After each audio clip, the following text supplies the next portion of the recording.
So from my process after the Lord, y'all done tried to give me a heart attack. Welcome back to my channel. It's your girl Ari, and today I'm going to be talking about my eyebrow microblading experience. So I was gonna wait to record this video until my eyebrows are fully healed, but I've been getting a lot of questions, so I figured let me just get this out the way now. So my original microblading appointment was on October 28th, 2022. My first touch-up appointment was December 17th, and it is now literally 4 weeks from my first touch-up appointment. So I went to Eyebrow Glam in the Braintree Mall. I was a little concerned at first because I'm not no middle of the mall type chick. The ice, this ain't no middle of the mall shit. But they had a lot of people in there. It looked really clean, and the people that were getting services done, it looked good. So I was like, you know what? I'll schedule a consultation, give them a shot. And the appointment was with Fabiola. She is the person who does the eyebrow microblading there. She actually speaks Portuguese, so there was a little bit of a language barrier, but they do have people who can translate between you guys if you have questions. I'll actually put her IG here so you guys can see where you can check her out and look at her work. So initially I went in for the consultation. The whole purpose was to just talk about the microblading process. They draw in what your eyebrows will look like after the microblading is done, and just kind of answer any questions that you might have. During my consultation, I went in looking a mess like I always do. So she cleaned up my brows, which involved just tweezing them and trimming them. If you go somewhere and they try to shave your eyebrows off, run. So the next step would have been to schedule an appointment. However, did I get played? Congratulations, you played yourself. Whoever's appointment was after mine, they actually canceled. So she was like, if you want to get it done, I actually have an opening now and you can just get it done now. So I was like, let me just do it before I leave here and go home and change my mind. So I ended up getting the ombre microblading. I paid $750, and that includes the consultation, the first microblading procedure, and your first touch-up appointment, which is about 6 weeks after your initial microblading appointment. In total, it took probably close to 3 hours for the whole microblading process. Now, keep in mind, if you're going in to get this done, the first step, they're gonna have to draw it on. That was maybe half an hour.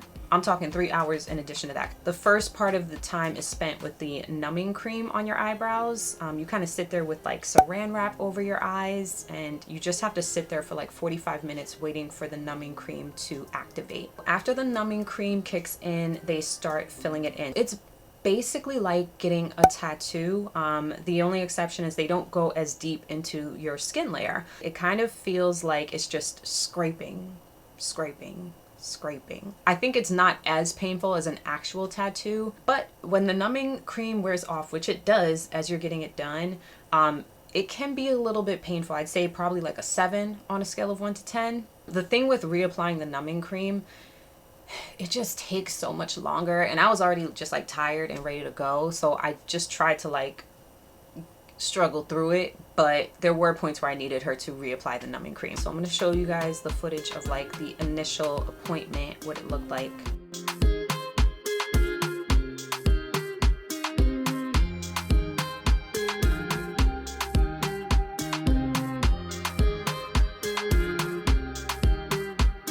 Immediately after I got them done, they looked really, really good. They were a little bit dark, but I kind of expected that going into it. I watched 20 different YouTube videos about the process, so I kind of knew what to expect. They were definitely a little bit swollen. They kind of stung a little. It was a tingling sting. It wasn't anything crazy, but you definitely felt something happened. There was some type of trauma, something went down on your face. After a little while, a couple hours, it started to get really, really dark. It was serving Hamburglar.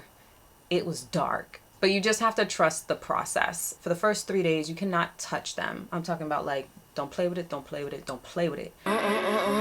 You cannot do anything to your eyebrows for the first 3 days. So be mindful before you get them done. If you need to wash your hair, which is a mistake that I made going in there looking like a ragamuffin. But I would definitely suggest like whatever you need to do for like your skincare, your face, your hair, do that before you get your eyebrows microbladed, because like your whole skincare routine is going to be completely thrown off because you can't put any like creams or water or anything on your eyebrows. So for me, it meant like just really kind of like avoiding my whole skincare regimen for weeks, and my skin suffered for it, but it was worth it at the end.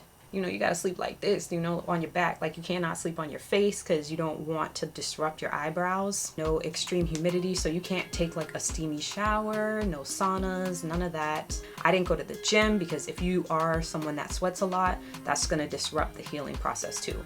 The idea is you want them to dry out on their own and just completely turn over on their own. The worst part of the healing process, and this started maybe 4 days after I got them microbladed, it just itches so much, and you cannot scratch it. So, but if I'm being honest, I did find myself with my pinky sometimes, like, you know, the kind of like stabbing it. Just they just get so dry that you feel like if you sneeze, like your eyebrows might crack or fall off. Eyebrow Glam actually provided me with the ointment to use for my eyebrows. I know that there are some places though that just tell you to use Vaseline, so that's also an option, but you only want to apply like a grain of rice size amount.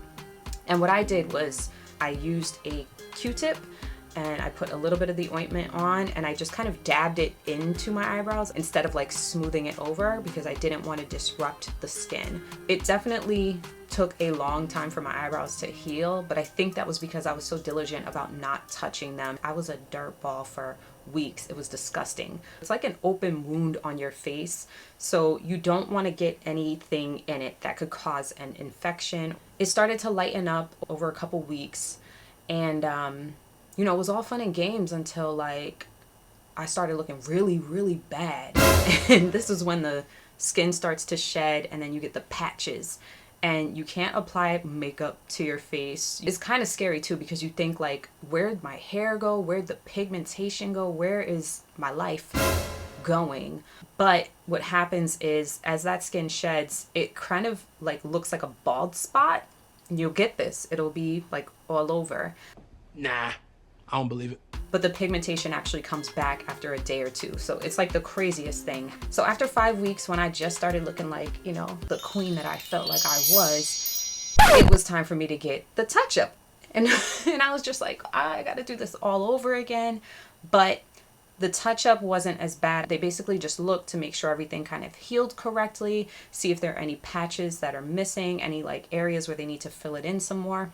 If you want to see the full microblading process, the link will be in the description below.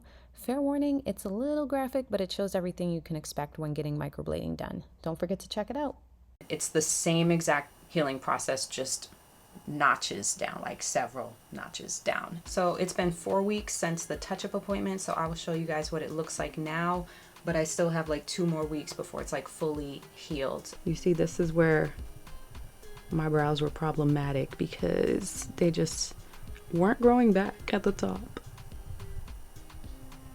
Someone did ask about like, if you already have eyebrows, like what's the point of getting it done? Over time, the hair doesn't always grow back as much. So that was my issue that I wanted to address.